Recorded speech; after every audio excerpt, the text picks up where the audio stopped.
Chapter 24. On the walk to school, I made a list of all the things I wanted to tell my cousin. With only a few minutes, I'd have to be fast. 30 seconds about Lupe quitting, and a few about how I hadn't seen her Friday afternoon, even though she was supposed to be back at our school. I was half convinced that she's done such a great job in her morning classes. They had asked her to stay at high school for the whole day.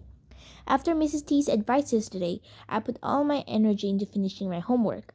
Maybe I really could take the placement exam for geometry and catch up with Lupe. But Mrs. Beadle was not at her desk when I walked into math. I slumped into my seat next to Jason just as the door swung open. I turned around to see our substitute. My jaw dropped. "Good morning, class. My name is Mrs. Tang, and I'm going to be your substitute teacher today."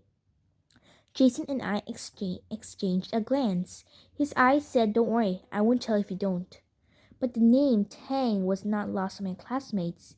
Everyone turned to look at me. "Tang, are you guys related or something?" "Of course they are," Bethany said loudly. "Everyone from China is related. That's why they're all Wang, Yangs, and Tangs."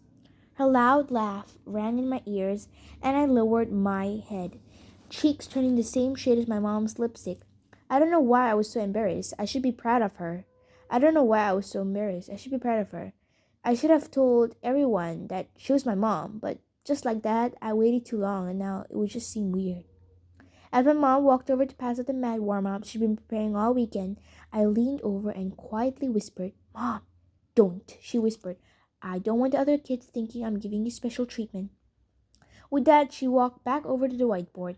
For the next half an hour, my mom tried to teach us the Pythagorean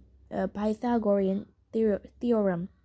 Except every time she said Pythagorean, she kept mispronouncing it as the pathetic theorem.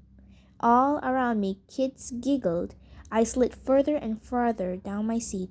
The pathetic is one of the most important um, parts of theorems you'll ever learn, Mom went on. You can use it to find the missing leg of a triangle. Stort, the class clown, got up and started jumping around on one leg. "Help! Help! I'm missing a leg. Where did it go?" "I'll help you find it," another boy shouted, pretending to search. "No, no, no! You're not pathetic enough!" Stort yelled. Everyone howled with laughter. "Stop that! Sit back down! That's not how you use the pathetic theorem," Mom cried. It was excruciating. Several times I opened my mouth to say, "Stop it, guys, she's my mom," but the words stubbornly refused to come out.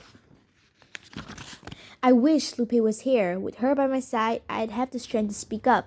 Instead, I sat at my desk, paralyzed, and ashamed of myself for being paralyzed.